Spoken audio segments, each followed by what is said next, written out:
বেশ কয়েকদিন যাবৎ চিপস থ্রিলসের এই নিউজটা আমাদের কম বেশি সবার ফিডে ঘোরাঘুরি করছে। তো দেখতে তো অনেকই বেশি ইয়াম্মি লাগে, খেতেও নিশ্চয়ই অনেক বেশি ইয়াম্মি হবে। তো সেই ভেবেই এইটা বাসায় তৈরি করার সামান্য প্রচেষ্টা আজকে তোমাদের সাথে শেয়ার করব। এই চিপস থ্রিলসের রেসিপিটা বাসায় খুব সহজে কিভাবে তোমরা এটা তৈরি করে নিতে পারো, সেই রেসিপিটা আজকে তোমাদের সাথে শেয়ার করব।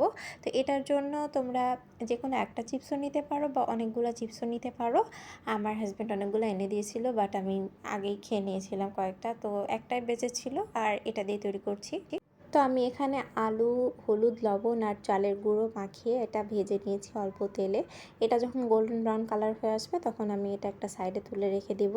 এরপর আমি মাংসেতে চলে যাব। আমি বাসায় রান্না করা মুরগির মাংস কয়েক পিস নিয়ে ঝুড়া ঝুড়া করে নিয়েছিলাম এবং সেটাও একই তেলে ভেজে নিচ্ছি। আমি মুরগির মাংসের সাথে কিছু অ্যাড করিনি, জাস্ট একটুখানি সয়া সস অ্যাড করেছিলাম আর একটু লবণ অ্যাড করেছিলাম। এরপরে এটা হচ্ছে যে একটু ঝুরা ঝুরা করে ভেজে নিয়েছি। এরপরে এখানে আমি নিচ্ছি কাঁচা পেঁয়াজ কুচি, মরিচ কুচি, তারপরে যে মাংসটা, ভাজা আলুটা, তারপরে এখানে টমেটো কিউব করে কেটে নিয়েছি ছোট ছোট করে, সেটা নিয়েছি। যদিও আমি কাটিংয়ে খুব একটা এক্সপার্ট না, তাও চেষ্টা করেছি সুন্দর করে কাটার। তারপরে আমি একটা বোল নিচ্ছি, ফাঁকা বোলটা আমার ছোট হয়ে গিয়েছিল, বড় একটু নিতে হতো। একটা লেবু স্লাইস নিয়ে নিচ্ছি। এখানে আমি এই চিপসটা ইউজ করছি, তোমরা তোমাদের ফেভারিট চিপস ইউজ করতে পারবা।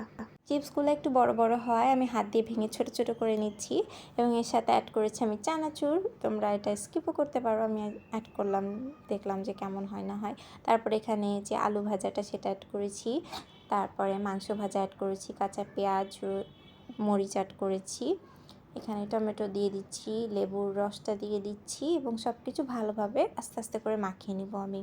আমার বোলটা ছোট হয়ে গিয়েছিলো, আগেও বলছি আমি একটু বড় বোল নিতে হতো। তোমরা চাইলে এটা চিপসের প্যাকেটেও মাখাতে পারবা। আমি প্যাকেটটা মাখাইনি, প্যাকেটে আর কি আমি বাটিতে সুন্দর করে মাখাই নিয়েছি, যেহেতু সবাই মিলে খাবো, আলাদা আলাদা সবাইকে দিতে হবে, তো সেজন্য আমি একটা বাটিতে মাখাই নিয়েছি।